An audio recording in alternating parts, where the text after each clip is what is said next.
In the shadowy world of military operations, where secrecy is paramount and the line between reality and myth often blurs, there exist tales of encounters that defy explanation and challenge the boundaries of our understanding. These mysterious military encounters, shrouded in secrecy and speculation, offer tantalizing glimpses into a realm where the ordinary gives way to the extraordinary and the known world collides with the unknown. Anonymous revealed that a UFO was taken out above Russia. An unnamed source claims that there have been multiple reports of unexplained objects over Russia's Smolensk city. At least 3 unexplained flying objects were successfully intercepted and brought down in the vicinity of Sevastopol, according to information from officials. The secretive and anonymous group of digital activists, known as Anonymous, well known for their efforts to fight corruption and protect transparency, has released a statement. They have promised to reveal information about the alleged participation of the Russian government with 3 unidentified objects that were allegedly brought down within Russian territory in this mysterious announcement. The news spread quickly over the internet, igniting in-depth debates and conversations in every corner of the globe. The group claims that the incident happened back in November and that 3 unidentified objects were shot down by Russian jets. This incident has drawn a lot of interest and examination and has been the focus of conjecture and debate. Renowned online activist organization Anonymous made headlines lately when they revealed a series of carefully encrypted documents coupled with powerful first-hand testimonies. They said that the data clearly pointed to the existence of not 1, but 3 mysterious drones that had successfully entered Russian airspace and been shot down by the nation's military. The materials that were provided had a wide range of evidence, such as audio communications, pictures, and radar data, all of which appeared to support the extraordinary story. The revelation revealed amazing details, revealing that these mysterious objects were capable of flying above and beyond anything that is currently known about human technology. Their movements were incredibly erratic and appeared to defy basic physics, enthralling even the most seasoned jet pilots with their breathtaking and seemingly unachievable maneuvers. Considering that the details were only made public today, Russian authorities have not responded to this problem. In the midst of this mysterious incident, a number of people and groups dedicated to researching unidentified flying objects emerged and moved to carefully review the information presented by the mysterious group Anonymous.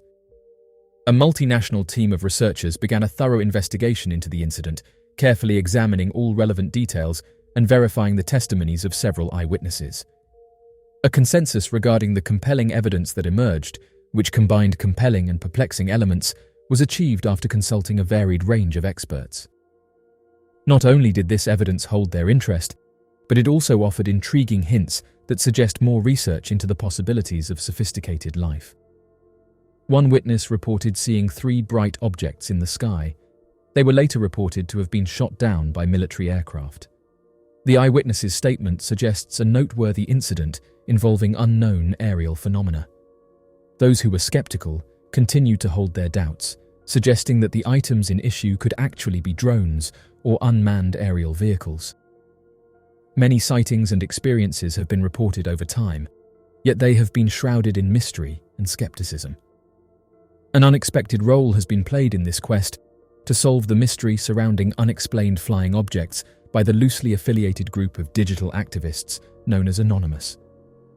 Fundamentally, the motivation behind Anonymous has always been a commitment to transparency, accountability, and the never-ending pursuit of authenticity. By means of thorough research and the sharing of information regarding unidentified flying objects, the well-known group Anonymous is actively working to remove the veil of secrecy surrounding these mysterious incidents. Strongly believing that every person has a right to know about potential extraterrestrial encounters, Anonymous is adamantly opposed to governments concealing this important information. Their steadfast dedication is focused on providing information on the presence of unexplained objects, which in turn helps us comprehend and value the possibility that extraterrestrial beings are visiting Earth. For Anonymous, this project is a logical progression from its main goal of exposing hidden truths and promoting transparency. Governments have always taken the stance that events involving unexplained flying objects are either untrue or leave room for interpretation. Many people think that implementing secrecy measures is necessary to prevent panic, protect national security, or maintain control over technology that are secret. However, this strategy has often left residents without access to important information, which has led to mistrust and the development of a number of hypotheses. Anonymous is an organization that is dedicated to bridging the long-standing gap between public awareness and official secrecy in its pursuit of the truth about unexplained objects.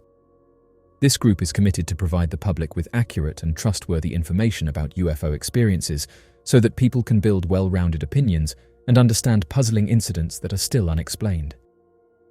Through pushing for increased government transparency, Anonymous hopes to build public trust and reduce the amount of unfounded rumors that are circulated. The fact that this is not an isolated incident involving the removal of mysterious objects from restricted airspace is highly intriguing. Disappearance of Richard Colvin Cox. A second-year cadet named Richard Colvin Cox vanished from West Point, New York's United States Military Academy. A young man who may have had George as his first name paid him 3 visits in a week in January 1950. After leaving the academy premises for the 3rd time, Cox and George vanished from sight. An additional cadet's eyewitness testimony stated that the 2 males appeared to have known each other outside of West Point. The only other West Point cadet who has vanished into thin air is Cox. Cox said to a friend that he always had an after-school job and did not have time to be on athletic teams in high school. When he was a teenager, he worked full-time throughout the summers. According to Myhafer, he fell and cut his arm badly on a scythe while working on a road crew in Mansfield, who cited a witness who was questioned more than 30 years later by researcher Marshall Jacobs. Without delay, Cox returned home to seek assistance from his mother, a Christian Science reader. She declined to make an ambulance call. After the cut became infected, a woman who lived next door accompanied him to the doctor, as stated by Myhafer. Following the incident, Cox had a noticeable scar. Cox volunteered for service in the U.S. Army in 1946, having graduated from a Mansfield public high school. He enlisted in the U.S. Constabulary, an Army gendarmerie unit created to serve as a security and occupation force akin to the police in Germany under Allied occupation. He was assigned to Headquarters Company's S2 Intelligence Division of the 6th Constabulary Regiment, which was stationed in Coburg in the German-American occupation zone in May 1947. Cox applied for and was accepted to West Point later in 1947. He arrived in January 1948 to the United States Military Academy Preparatory School, which was then housed at Stewart Field, close to the academy itself. In May 1948, Cox enrolled at West Point, where he excelled. He had an academic ranking of roughly 100 out of 550 students. Just 1 month before his disappearance, he joined the West Point athletic team and participated in a National Collegiate Athletics Association competition. Cox was engaged to Betty Timmons, and they intended to tie the knot following Cox's graduation from West Point. On Saturday, January 7, 1950, at 4:45 in the afternoon, a guy called Peter Haynes, Cox's classmate at West Point. Haynes took calls on behalf of the company members while serving as the temporary charge of quarters for Cadet Company B2, located in the North Barracks. A later statement from him stated that the caller's tone was rough and patronizing, almost insulting. The man said that he wanted him to come down to the hotel. "Tell him George called and he will recognize me." A man came into Grant Hall at around 5:30, where cadets could meet visitors, and asked to see Cox. Cox received a call from the duty cadet informing him that he had a guest. Later, the cadet reported that the visitor was around 185 pounds in weight and about 6 feet tall. He wore a trench coat with a belt, but he didn't wear a cap. He also had fair hair and skin. Cox shook hands with the man as he entered the hall.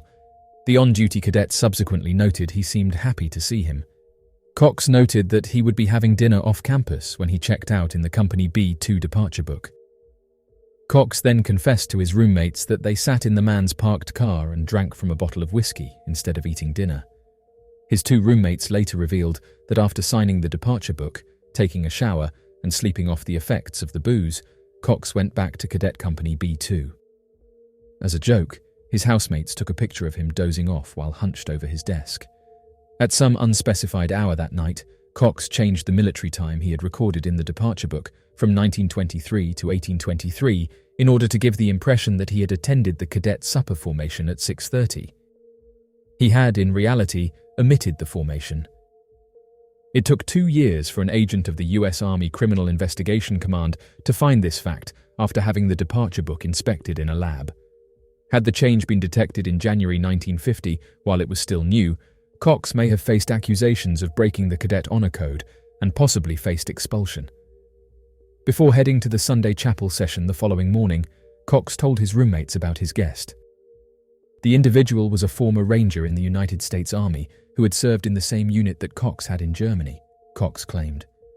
Cox claimed that the man had boasted about chopping off Germans' private parts after the war and enjoyed boasting about taking out Germans. He also told Cox a tale about getting a German girl pregnant and then causing her to vanish in order to stop her from giving birth. Cox signed out again that afternoon to see the man, and he returned at roughly 4:30. There were no incidents for the next 6 days. Cox told his roommates about his visitor once.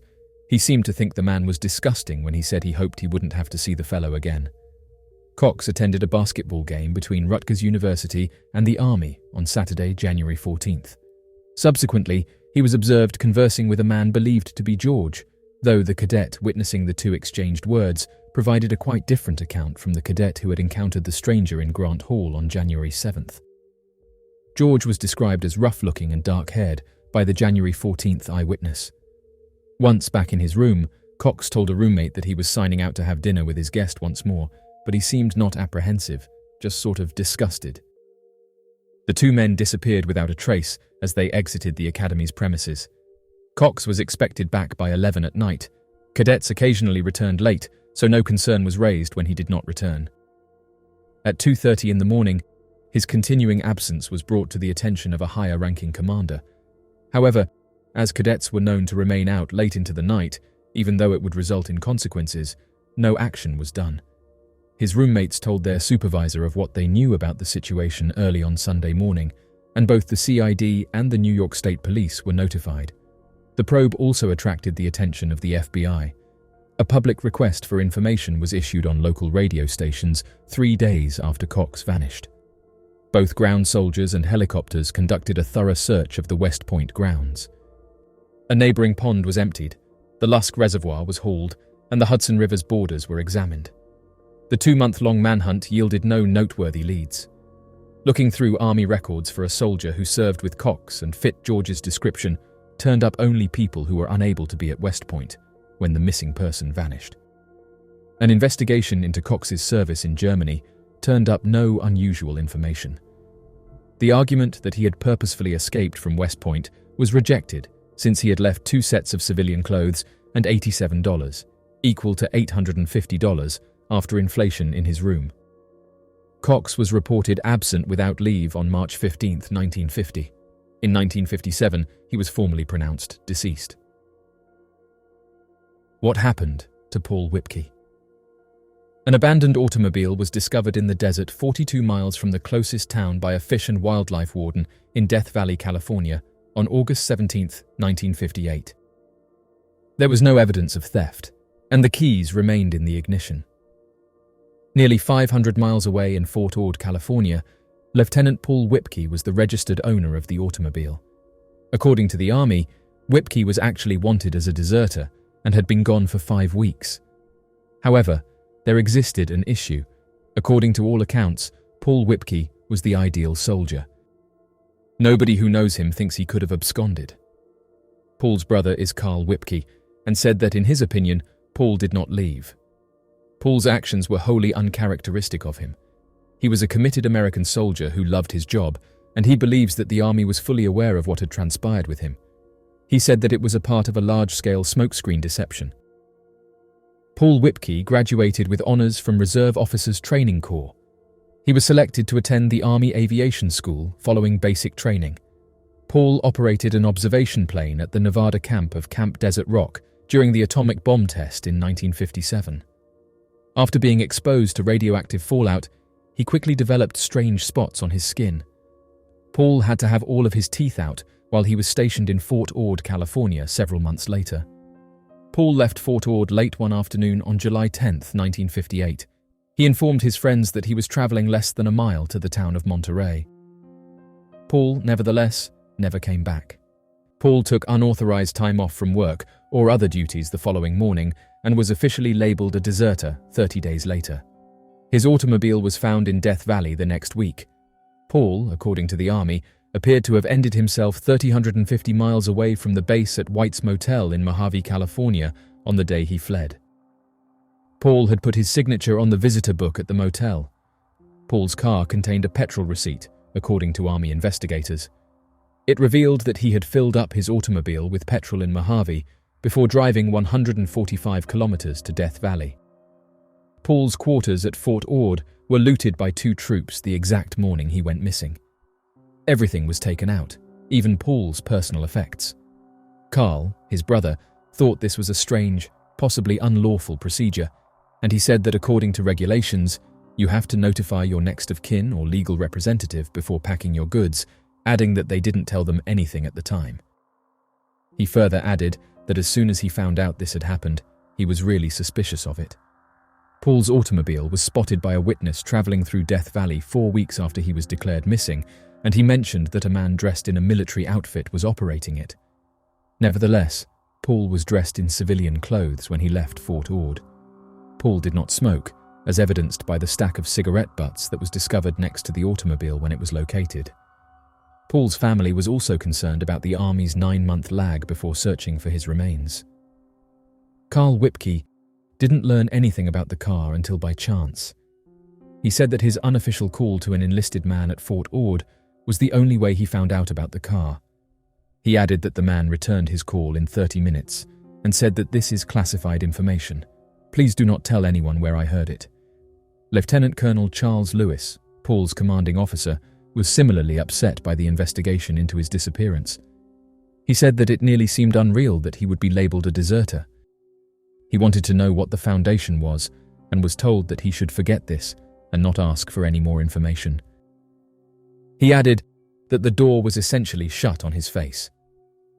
In 1957, Paul Whipke and Charles Lewis were both stationed in Nevada, and Lewis remembers the day he witnessed Paul being spoken to by 2 men. He said that he observed that they had bypassed reporting to operations, which was necessary for security reasons, and instead had gone straight to the airstrip.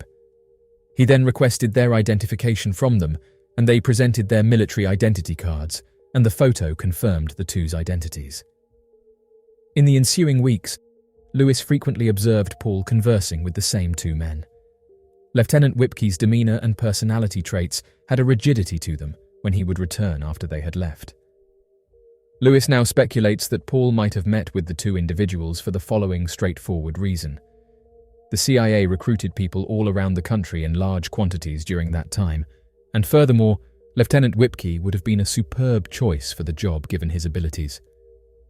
Carl, Paul's brother, believes there might be some validity to this as well. He said that he was told over the phone in January that he was going on an assignment and that he was going to establish himself as a celebrity, but then he vanished from sight. He was talking to him about it when some officers moved in front of his desk, interrupting him before he could explain what it was. Paul may have been enlisted in a combined Army-CIA program at the time.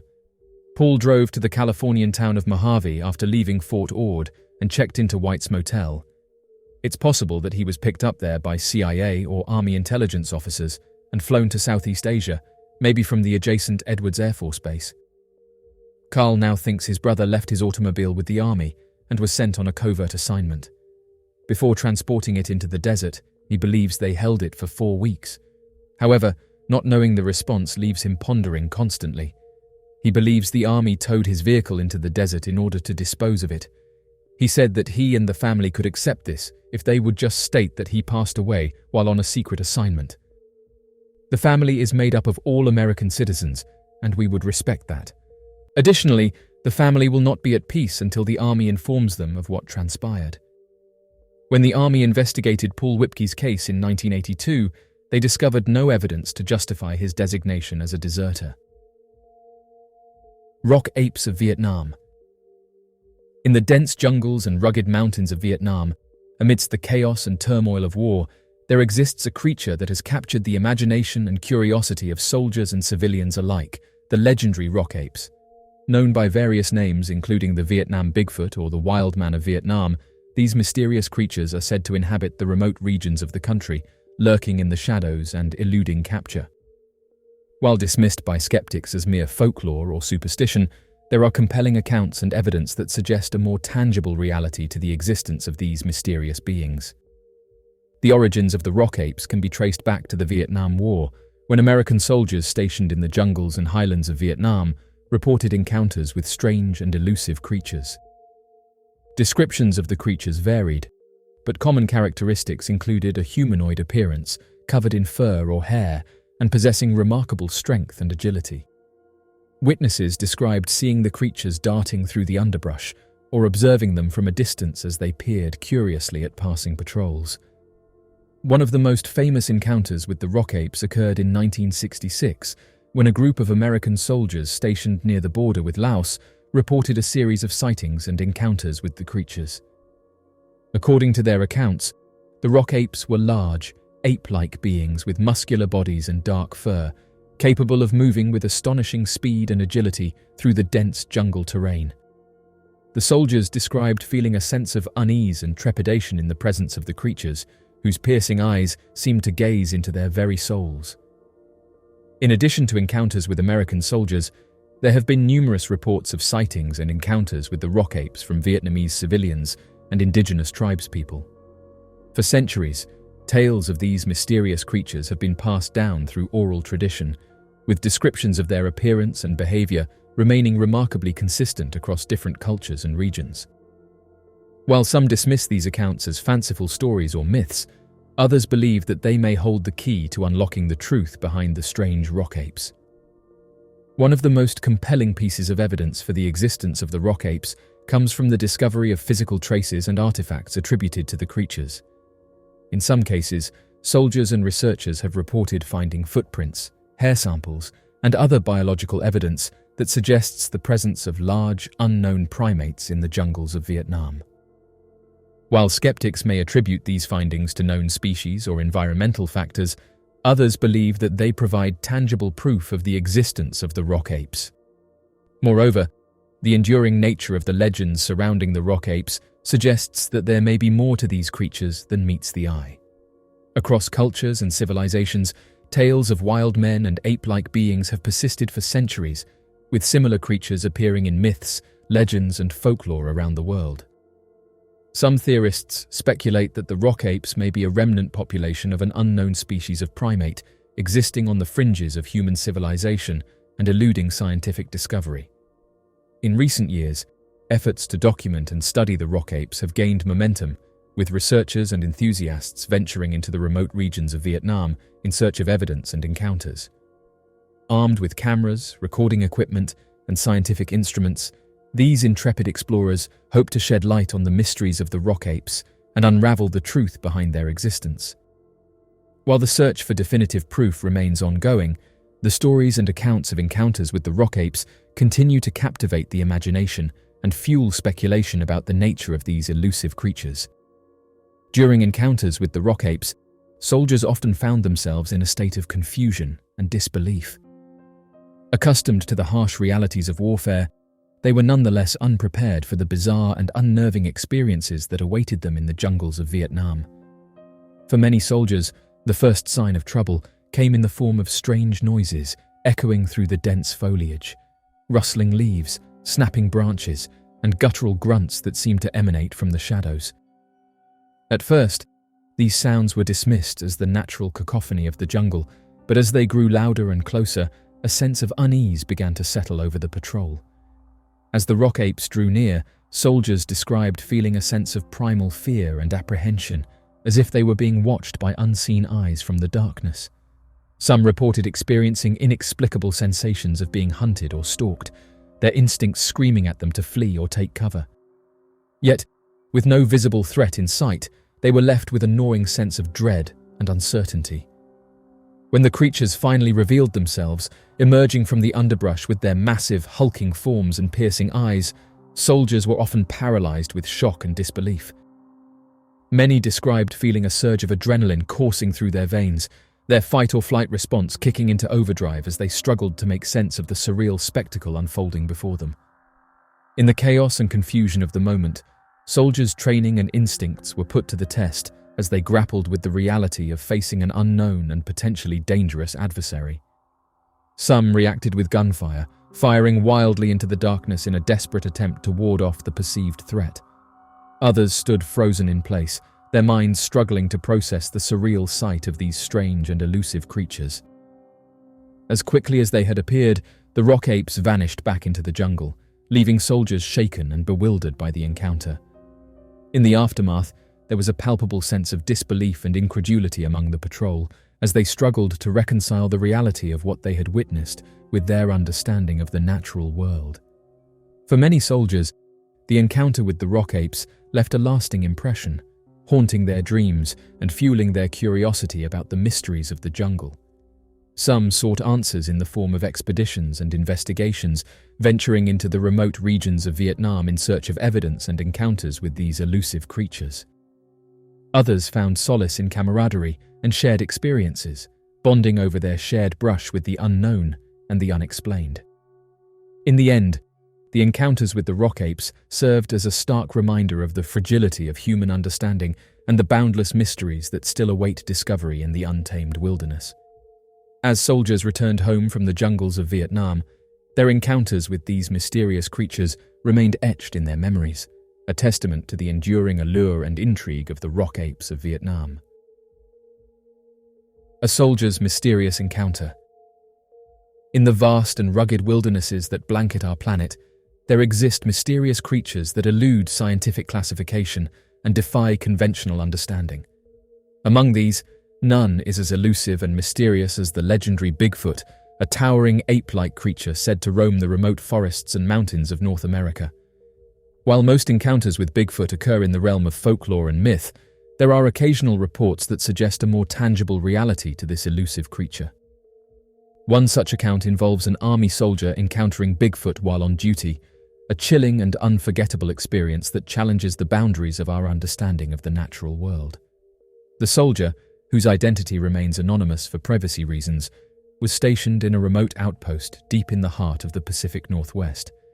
Tasked with conducting reconnaissance and surveillance operations in the dense forests that surrounded the base, the soldier was well versed in navigating the rugged terrain and adapting to the challenges of life in the wilderness. Little did they know that their routine patrol would soon take an unexpected and terrifying turn. It was a moonlit night when the soldier set out on patrol, armed with their rifle and accompanied by a fellow comrade. As they ventured deeper into the forest, the sounds of the night filled the air. Yet, amidst the familiar cacophony of the wilderness, there was something else, a sense of unease, a feeling that they were not alone. Suddenly, the soldier's keen senses detected a movement in the underbrush, a fleeting glimpse of something massive and shadowy darting between the trees. Instinctively, they raised their rifle, scanning the darkness for any sign of danger.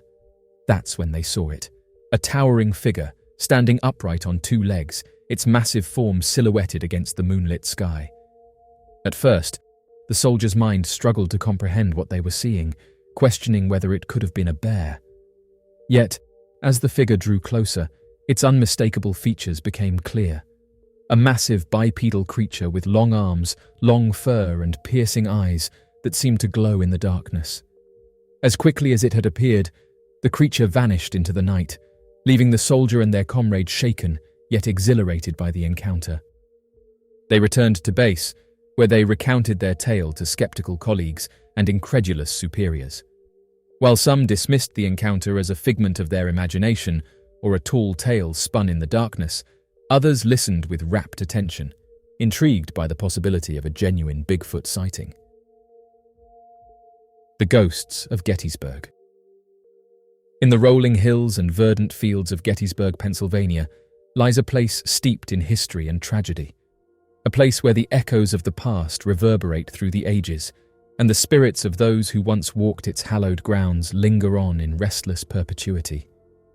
It is here, amidst the solemn monuments and weathered gravestones, that eyewitnesses have reported encounters with the ghosts of Gettysburg, bearing witness to the lingering echoes of one of the bloodiest battles in American history.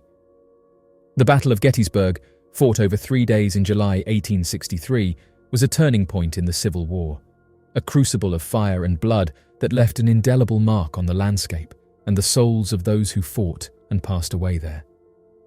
In the aftermath of the battle, which claimed the lives of over 50,000 soldiers from both sides, reports began to emerge of strange and inexplicable occurrences on the battlefield, apparitions of soldiers marching in formation, phantom cannons roaring to life, and ghostly cries echoing through the night. For centuries, these tales have captivated the imagination of historians, researchers, and enthusiasts alike, inspiring countless investigations and inquiries into the nature of the paranormal phenomena reported at Gettysburg. While skeptics may dismiss these accounts as fanciful tales or products of overactive imaginations, there are compelling reasons to believe that the ghosts of Gettysburg are more than mere legends, that they represent a genuine and tangible connection to the past. One of the most famous ghostly encounters at Gettysburg is the tale of the Phantom Regiment, a spectral apparition of Confederate soldiers seen marching in formation across the battlefield. Eyewitnesses have reported seeing the ghostly soldiers clad in tattered grey uniforms, their faces illuminated by the soft glow of moonlight as they march in silent procession, and some describe hearing the faint strains of fife and drum accompanying the spectral march, adding to the eerie and haunting atmosphere of the encounter. Another common sighting reported by eyewitnesses is the apparition of a ghostly horse-drawn carriage, known as the Phantom Wagon, which is said to materialize on the battlefield late at night. According to accounts, the ghostly carriage appears suddenly, its wheels creaking and groaning as it trundles across the grassy fields before vanishing into thin air without a trace, and some paranormal researchers speculate that the Phantom Wagon may be the ghost of a field hospital ambulance ferrying wounded soldiers to safety during the chaos of battle. In addition to these apparitions, there have been numerous reports of encounters with individual ghostly soldiers, each bearing the marks of their violent demise on the battlefield. Witnesses describe seeing spectral figures dressed in Union blue or Confederate grey, their faces twisted in agony or frozen in expressions of shock and disbelief. Some report hearing the sound of phantom footsteps or feeling a sudden chill in the air as the ghostly soldiers pass by, leaving behind an aura of sadness and sorrow that lingers long after they have vanished from sight. Yet, perhaps the most chilling and poignant encounters reported by eyewitnesses are those involving the spirits of children, ghostly apparitions of young boys and girls who are said to roam the battlefield in search of their lost loved ones. According to accounts, these spectral children appear suddenly, their faces pale and ethereal as they wander among the gravestones and monuments, their voices echoing softly in the stillness of the night. Some speculate that these ghostly children may be the spirits of those who perished in the battle, forever trapped in a state of limbo between the worlds of the living and the dead. For those who have encountered the ghosts of Gettysburg, the experience is often a profound and life-changing one, a glimpse into a world beyond the veil of mortality, where the echoes of the past continue to reverberate through the present. Mysterious aircraft above military base. A large object resembling a black triangle was observed floating over a military station in California in the year 2021. The encounter, which was witnessed by 50 US Marines, was captured on 6 different tapes. An officer at 29 Palms Camp Wilson took a picture of an unusual object with lights on its sides in the middle of the desert mountains on April 21, 2021. Witnesses testified that the object, which looked to be in the shape of a triangle, stayed motionless for 10 minutes. Videos taken between after 8:20 in the evening by many Marines appear to show a mysterious object hanging in the night sky. Based on the lights visible in the video, a large number of Marines think that the object was a craft. A video shows soldiers shooting flares into the air around 8:29 in an attempt to light up something with 5 red lights on it. The black triangle vanished quickly before it could be fully lighted, leaving no trace. The military troops said that shortly after the event, a large number of trucks and several helicopters immediately headed to the designated location on the base. That evening, the helicopters kept flying over the region until about 11:30. Witnesses gave differing estimations of how big the mysterious object was.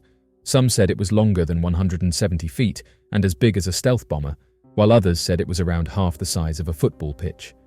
Well-known reporters Jeremy Corbell and George Knapp have acquired a set of materials that consists of 6 different videotapes shot from 2 different angles and an accompanying image. Mr. Mitchell, a former sergeant, stated that despite having been in the US Army for more than 10 years, nothing could have prepared him for what he was going to see. After learning about this unusual device, he proceeded to describe how he had seen something akin to it while serving in the US military. He describes how the base was comparatively quiet and that the evening was clear.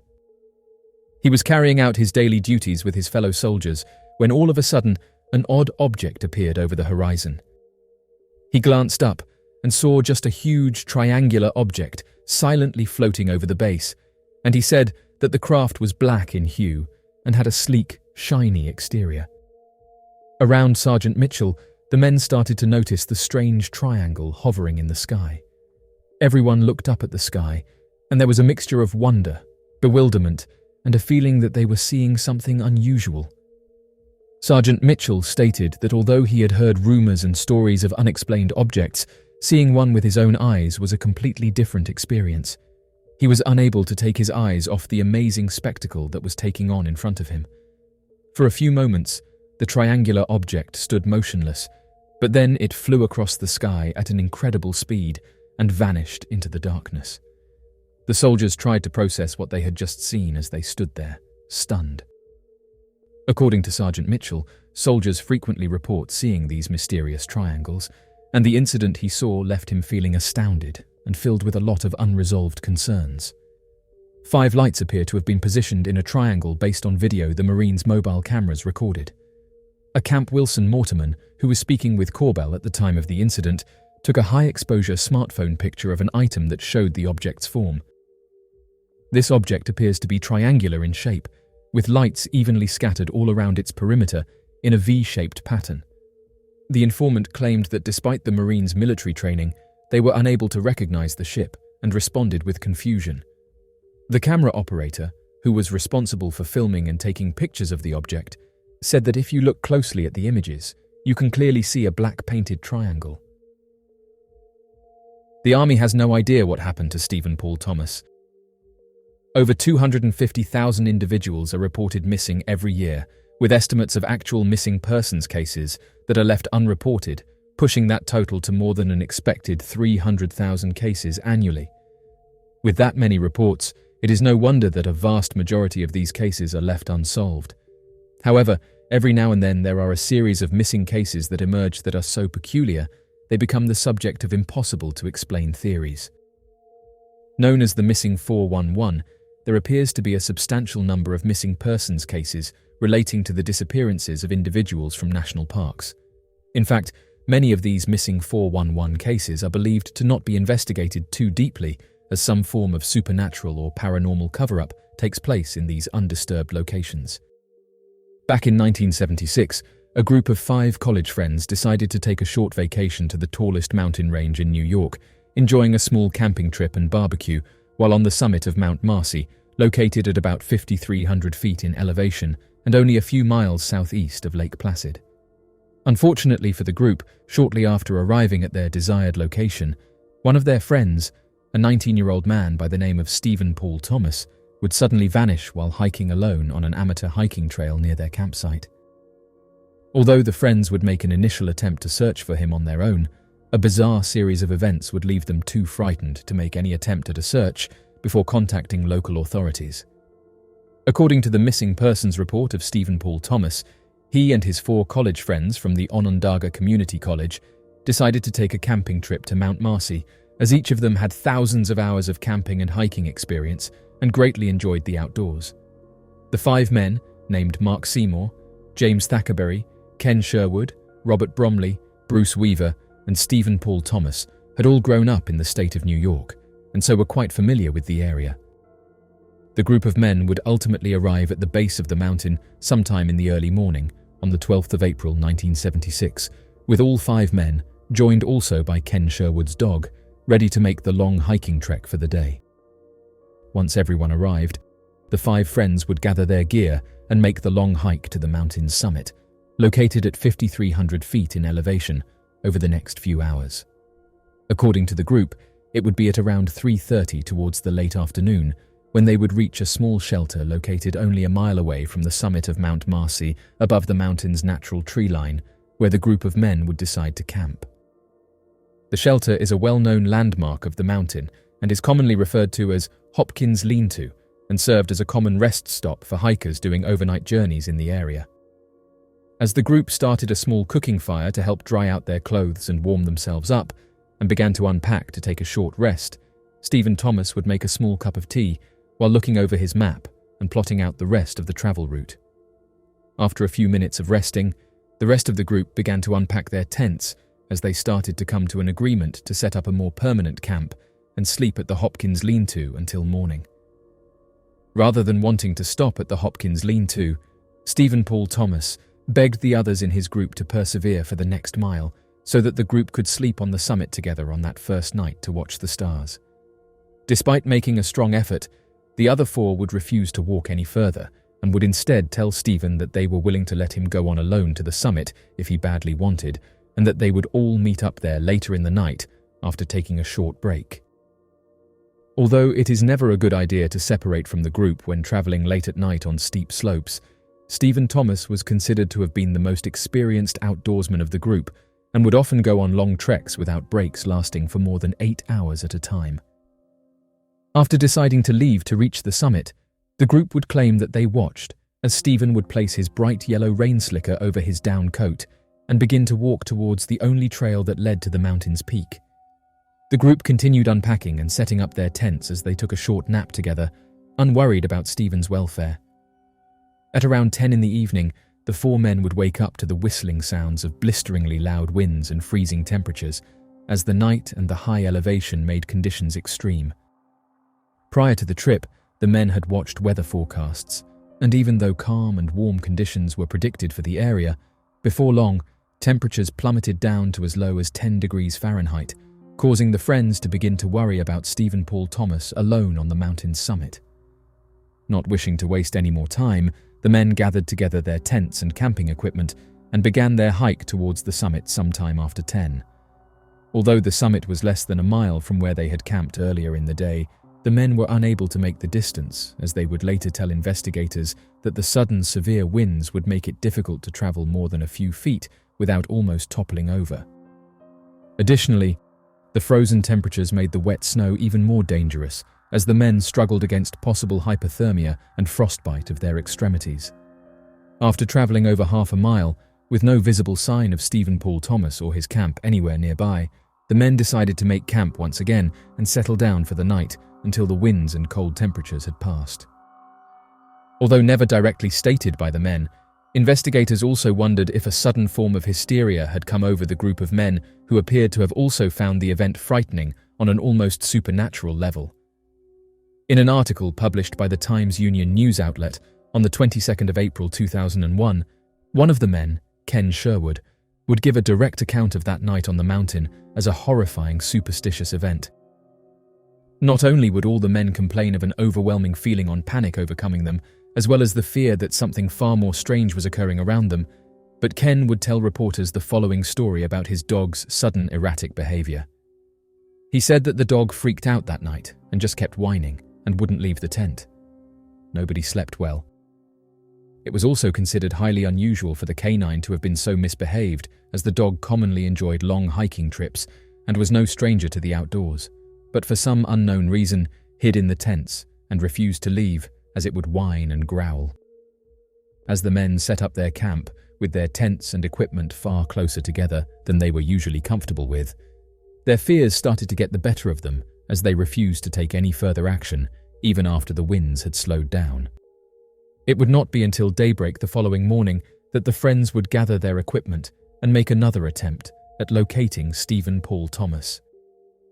After the men reached the summit, it became obvious that Stephen had never made it to the location and most likely had become lost along the trail.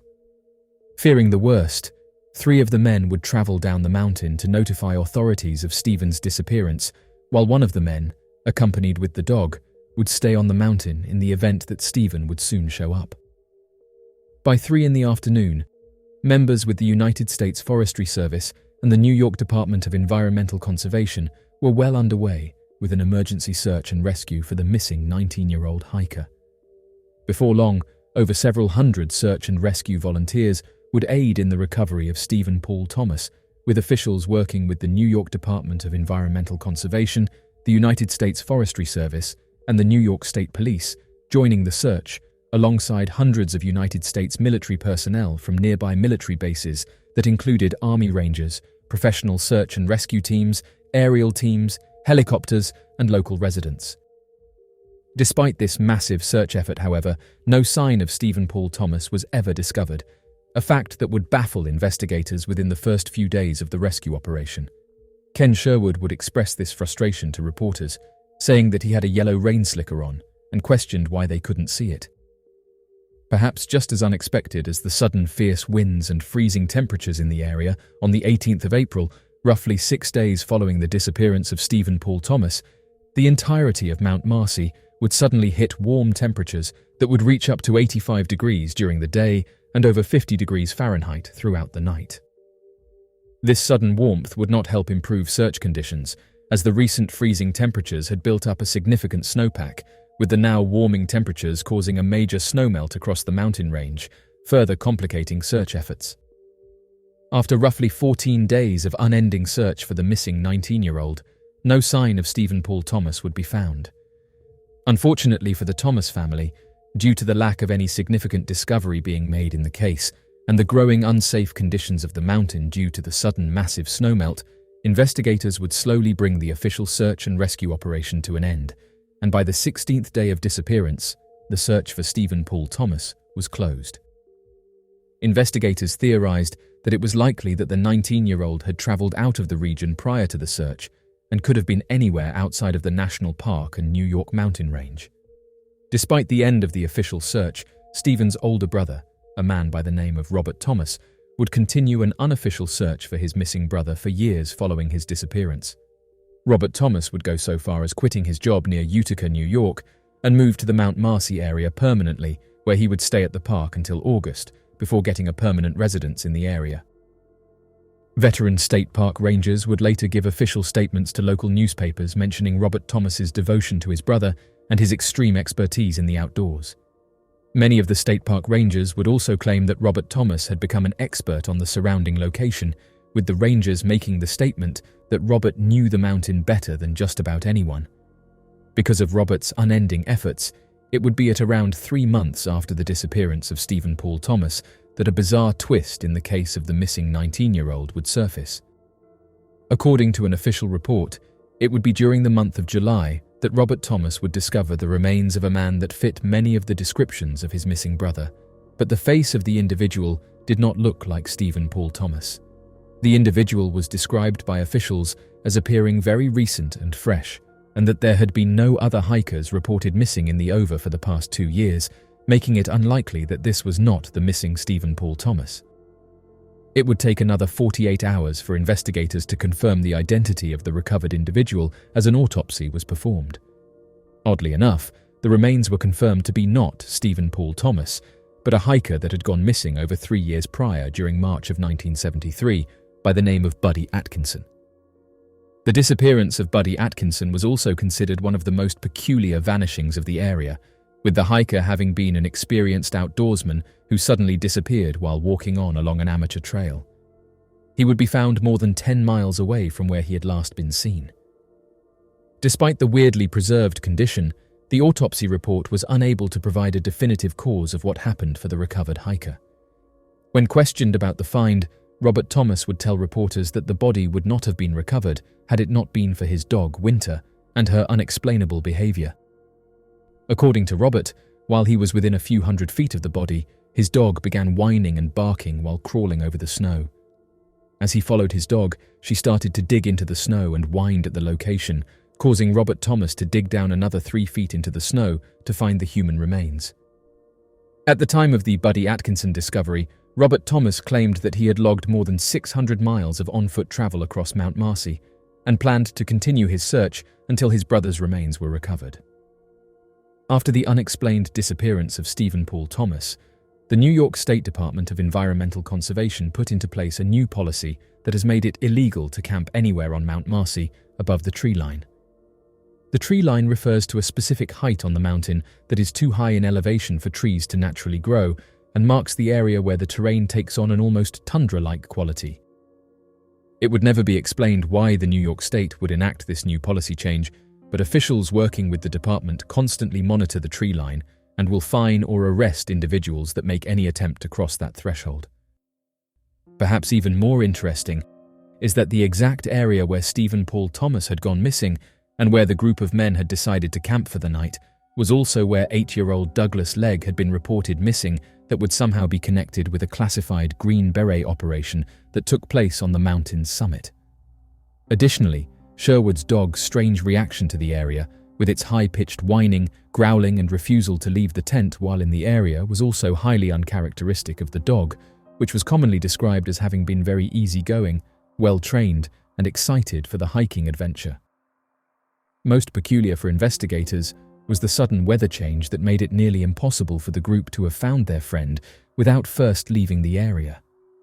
The unexplainable cold weather and severe winds would also make it difficult for the group to have descended the mountain to get immediate help, precious time that could have been instrumental in locating Stephen Paul Thomas. To this day, any sign of Stephen Paul Thomas has yet to be discovered, and the Adirondacks, the location of the high peaks across the state of New York, has become a significant cluster of some of the most bizarre missing persons cases ever reported. This military plane that vanished created the Bermuda Triangle mystery.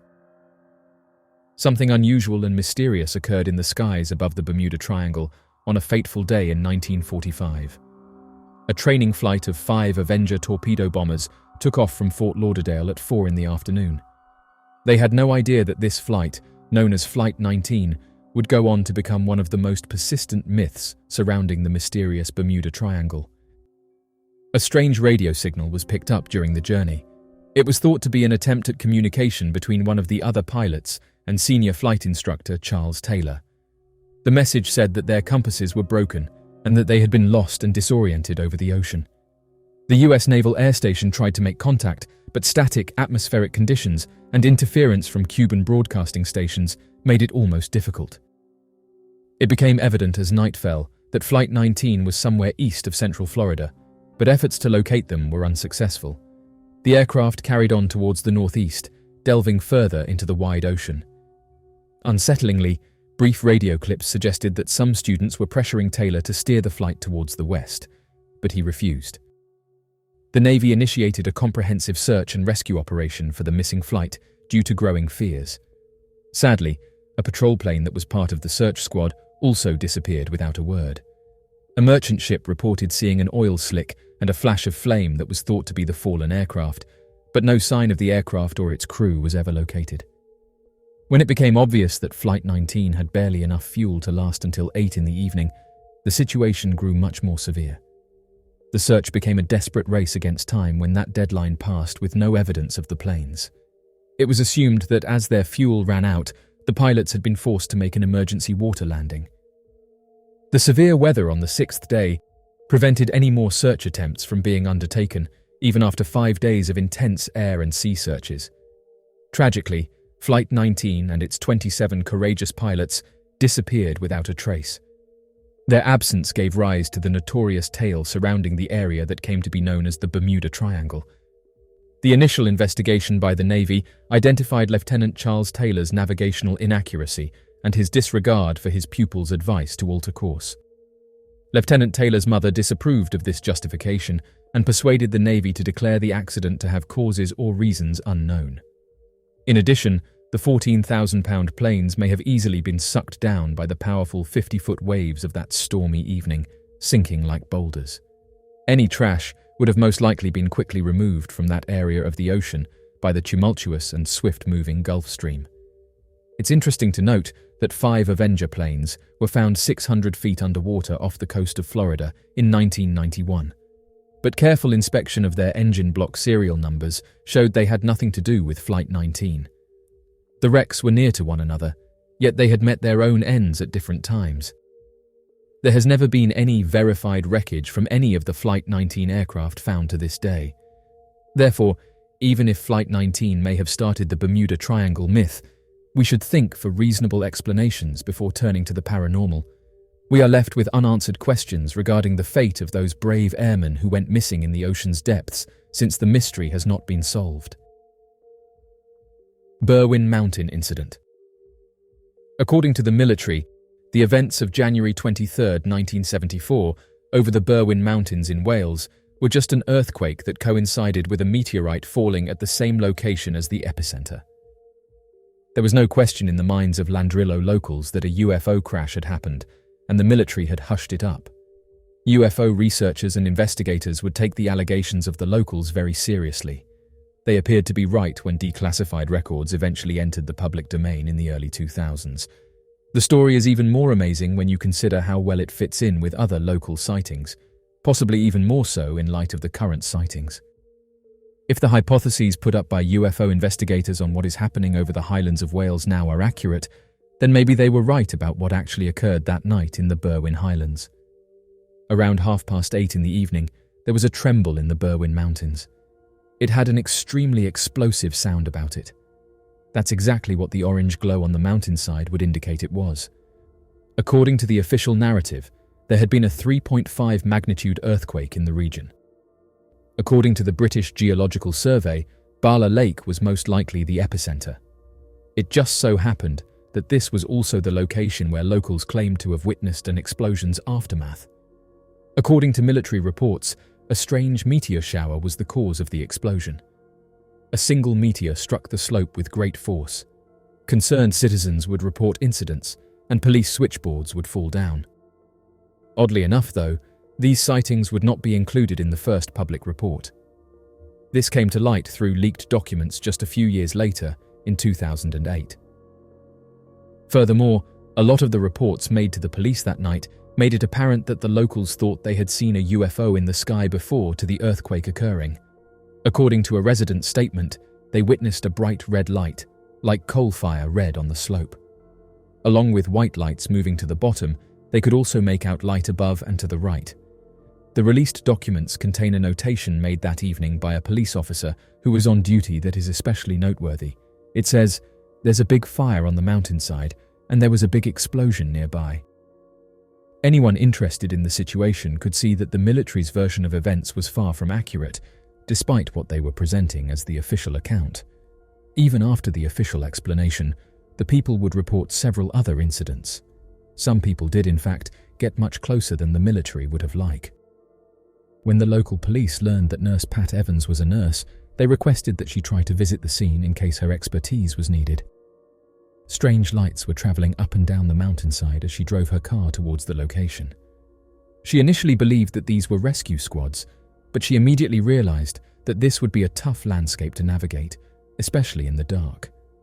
In addition, there seemed to be a weird movement to these lights. Additionally, she would claim to have seen a pulsating orange glow while standing motionless on the mountain. The object couldn't have gotten there any other way apart from being flown there, she would say in 2010. Whatever was perched on the mountainside, Evans soon came to the conclusion that it was not the site of an aeroplane accident. Her 2 teenage children were in the car with her, and they were starting to feel nervous and afraid. Evans gave the strange scene one last glance before turning around and driving home.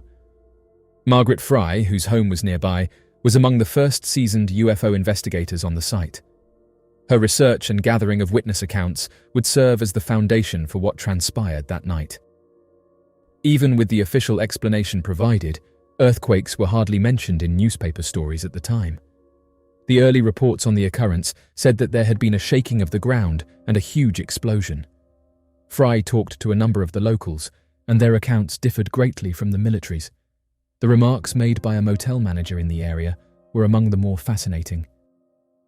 She would tell Fry that after the incident, every evening in the hotel bar, the talk shifted to the military sealing off the area and dragging everyone who approached their boundaries away without cause.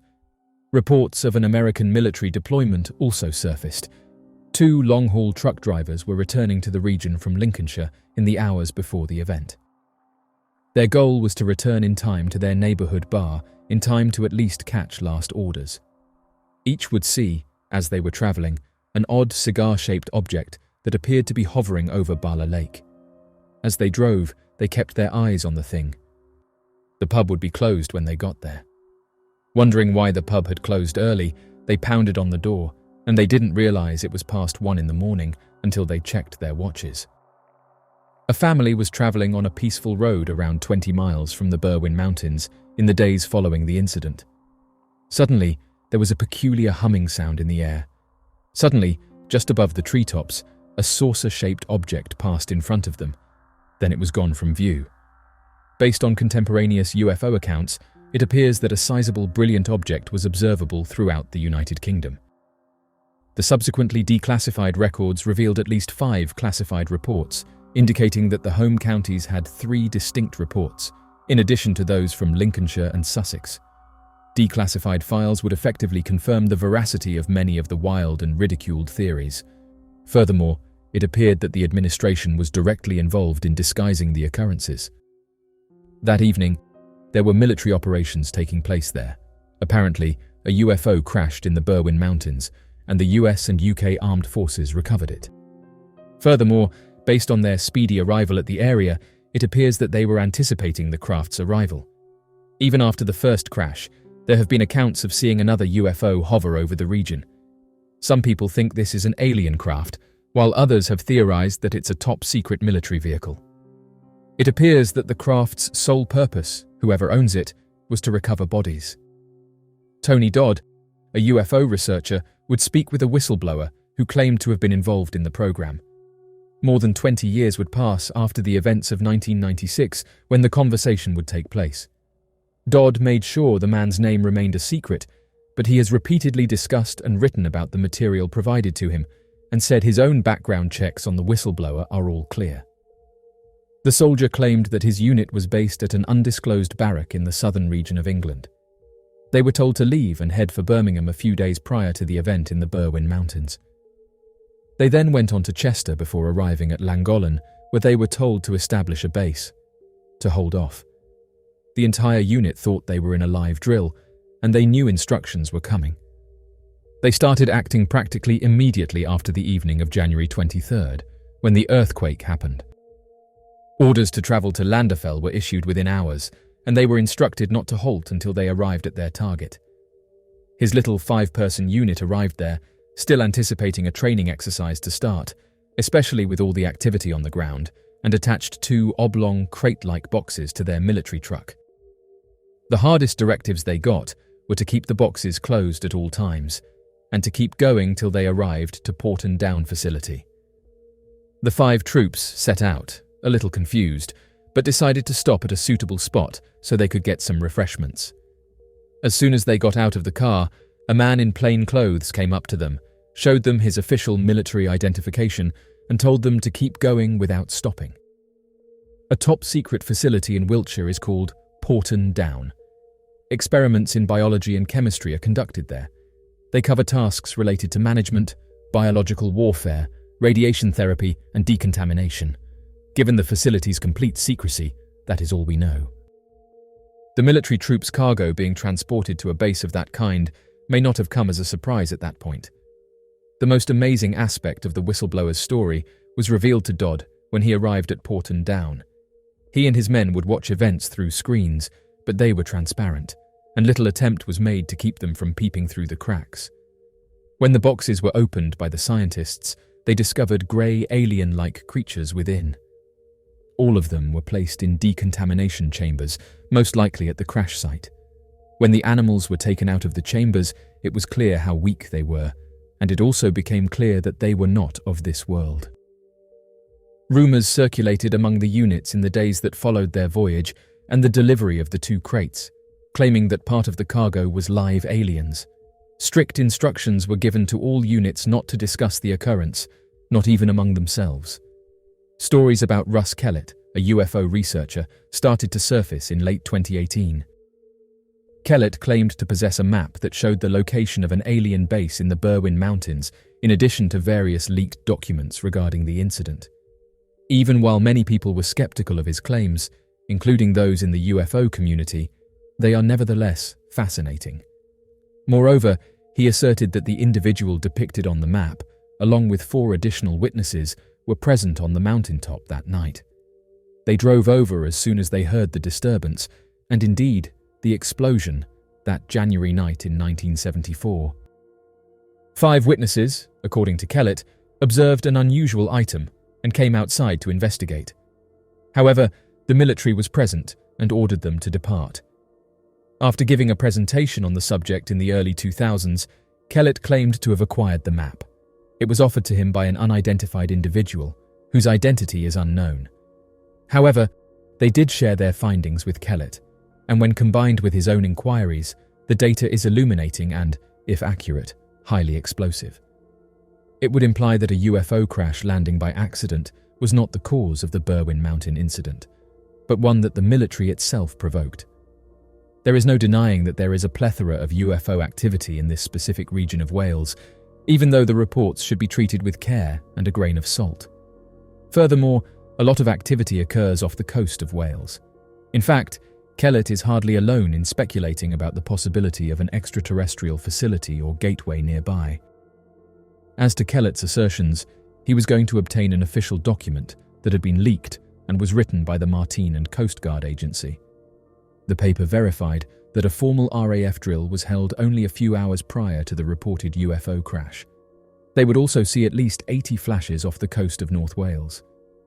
Kellett went on to say that he thought the RAF mission had resulted in, "They kicked off one hell of an incident." According to the UFO investigator, after a type of combat, 3 extraterrestrial craft surfaced from the sea. One was immediately shot down and the other made off for an unidentified location. But the one that was shot down over Berwyn Mountain was the last of them. As the case, like many other would-be forgotten encounters, garnered increased attention thanks to the internet, more and more witnesses would come forward. For instance, the previously mentioned Kellett would offer a wealth of witness statements and affidavits in addition.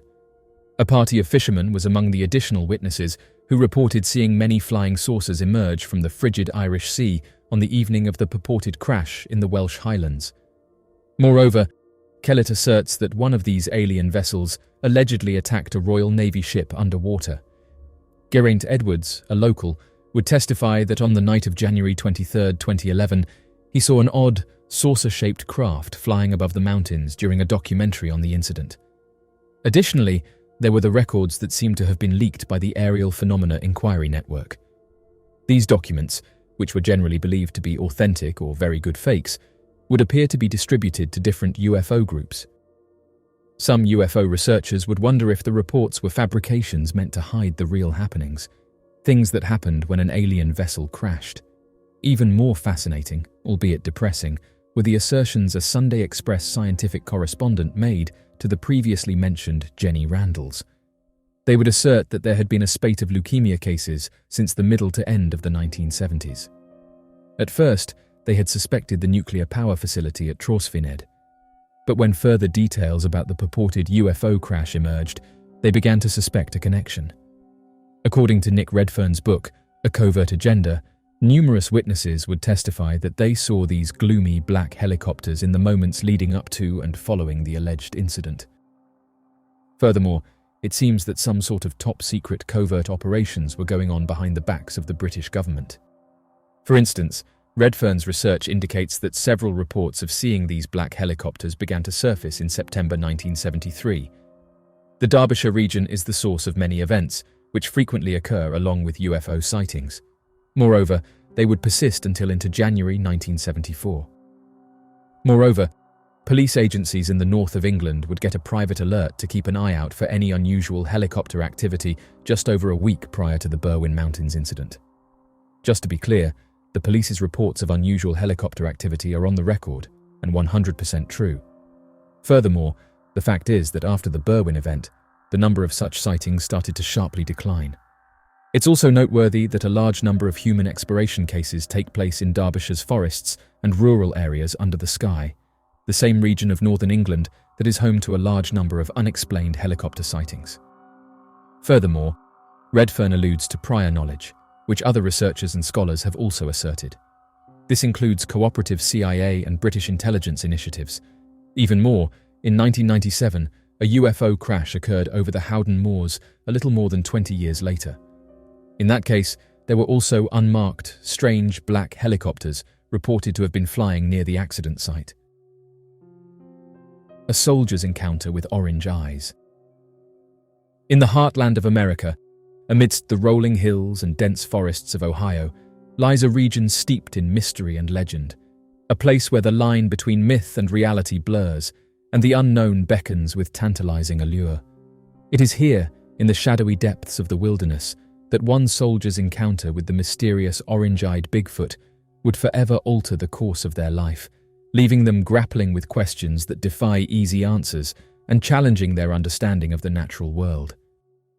The soldier, whose identity remains shrouded in secrecy for privacy reasons, was stationed in Ohio on a routine training exercise, tasked with navigating the rugged terrain and conducting reconnaissance in the remote wilderness.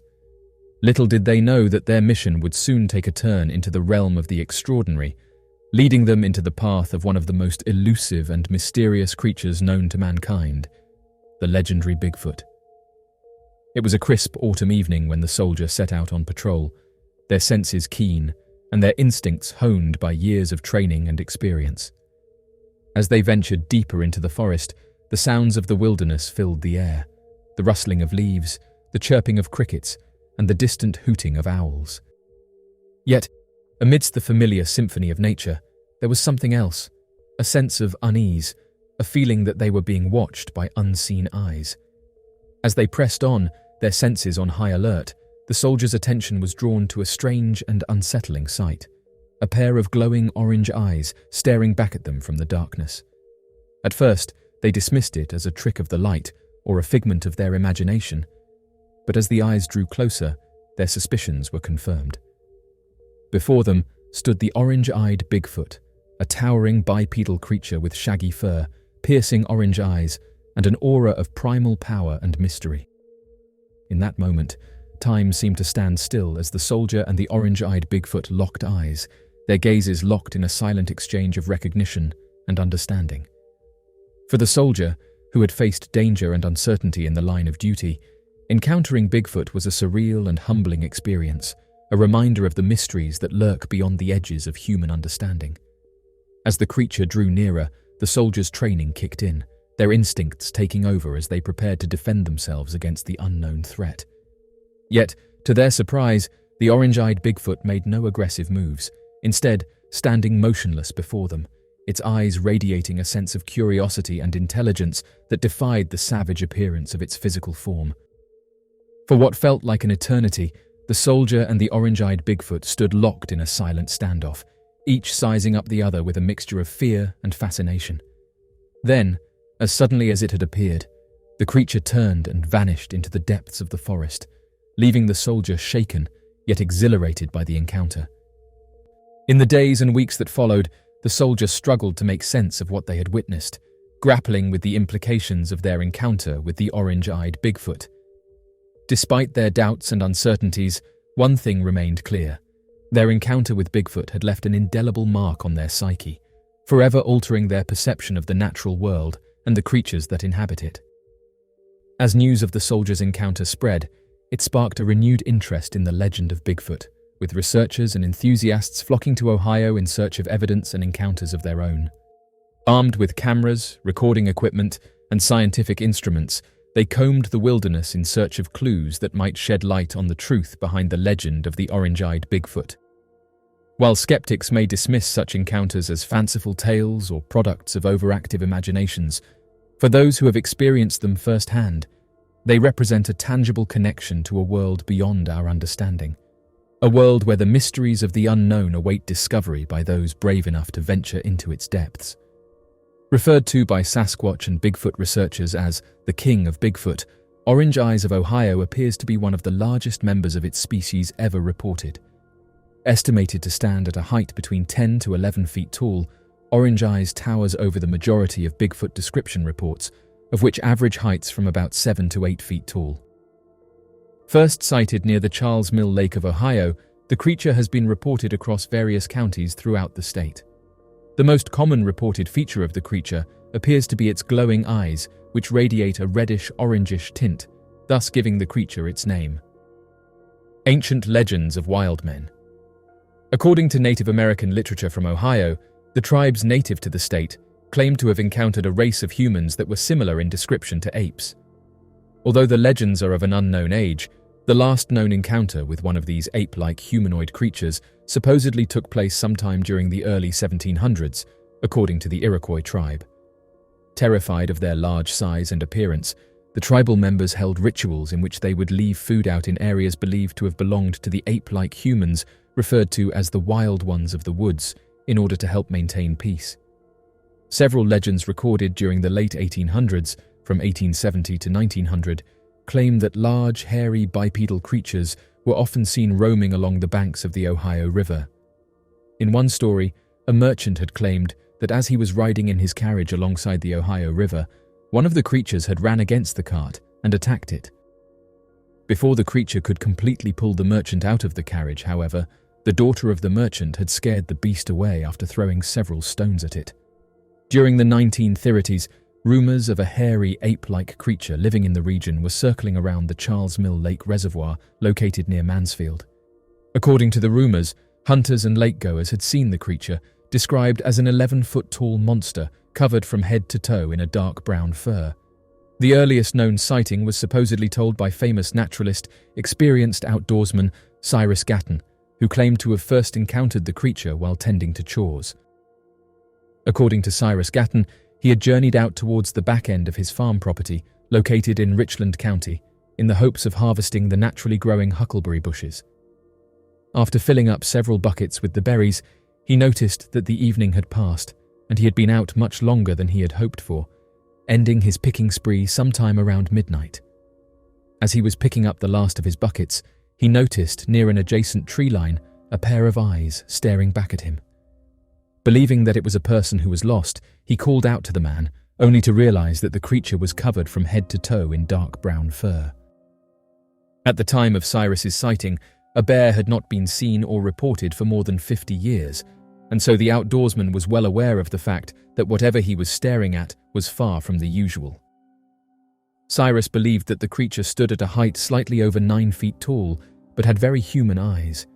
As he watched the creature in stunned silence, he saw the beast slowly turn and walk away on 2 legs, with its elongated arms swinging. Rumors of a Sasquatch creature roaming around the Charles Mill Lake Reservoir would lead to many local Ohio residents believing that the creature inhabited the many natural tunnels that were located in Cleveland Riverside.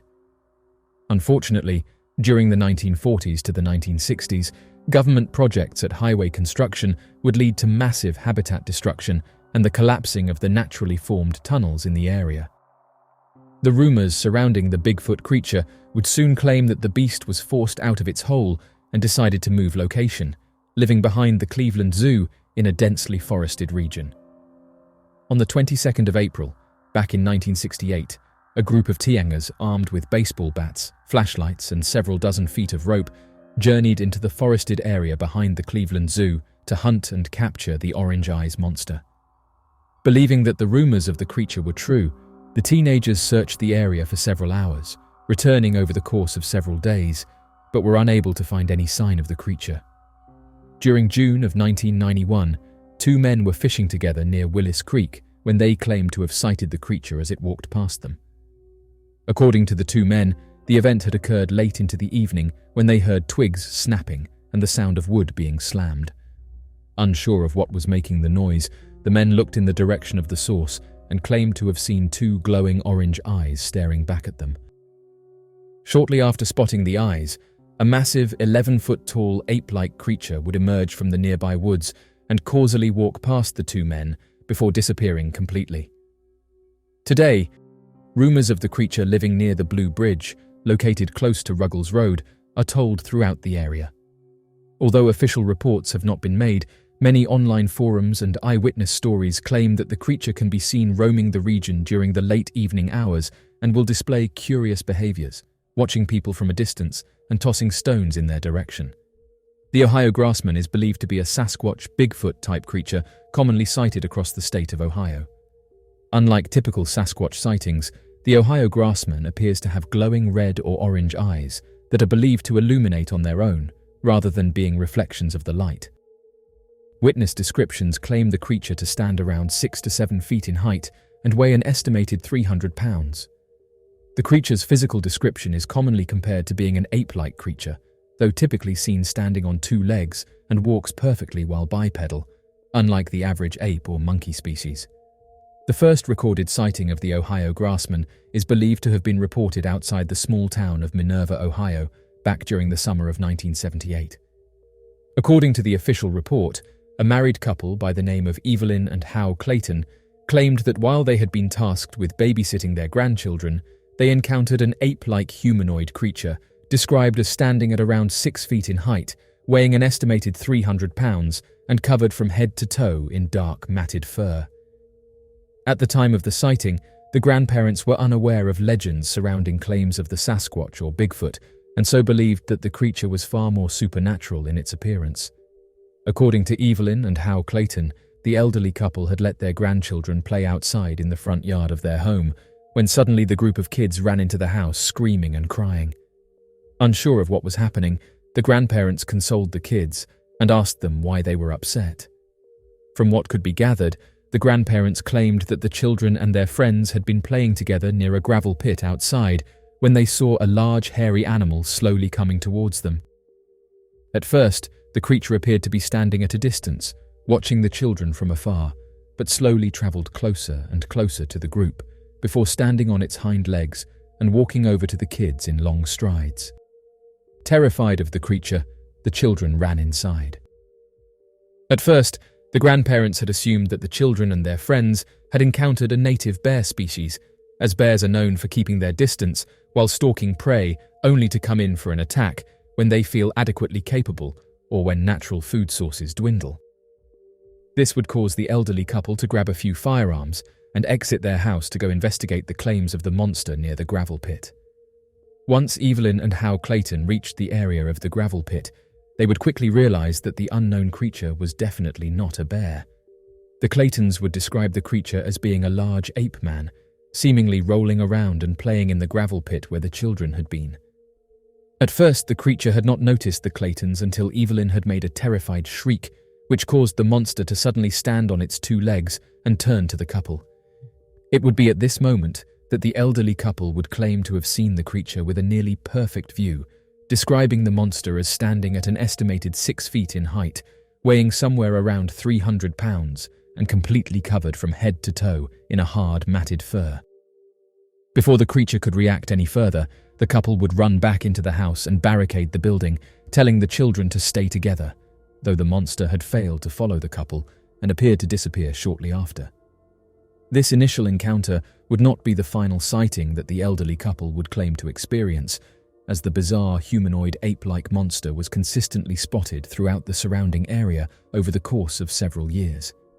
During another reported encounter, the Claytons would describe seeing the creature peering into their home through a closed glass window while they had been preparing to go to bed.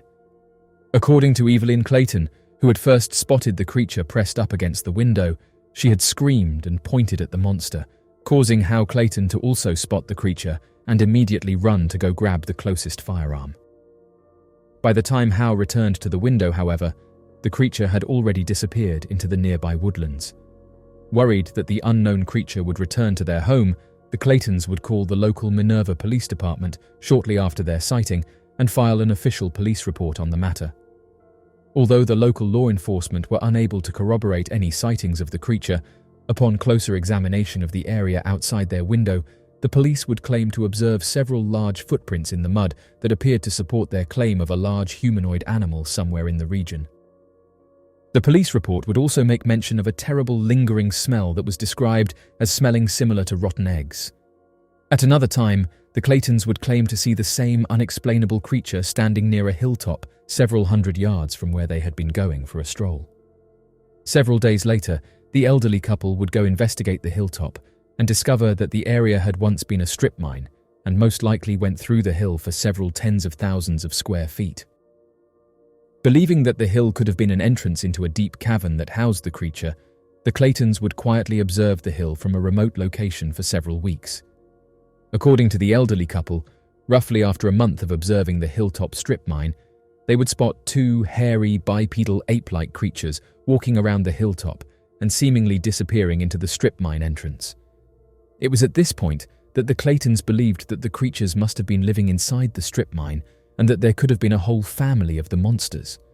The Claytons also believed that the many reported disappearing dogs were evidence of the creatures invading the nearby area. Several weeks prior to their grandchildren spotting the monster in the gravel pit, the Claytons had discovered their German shepherd with its neck broken, laid inside the gravel pit, and believed that the mysterious creatures were the ones responsible. It's believed that the Charles Mill Lake area of Ohio is a hotspot for supernatural activity, including higher-than-average reports of Sasquatch sightings and unexplained UFO or lights in the skies surrounding the region. More than 315 reported sightings of a Sasquatch creature have been recorded in the area, with the majority of the sightings focused around the Richland County region.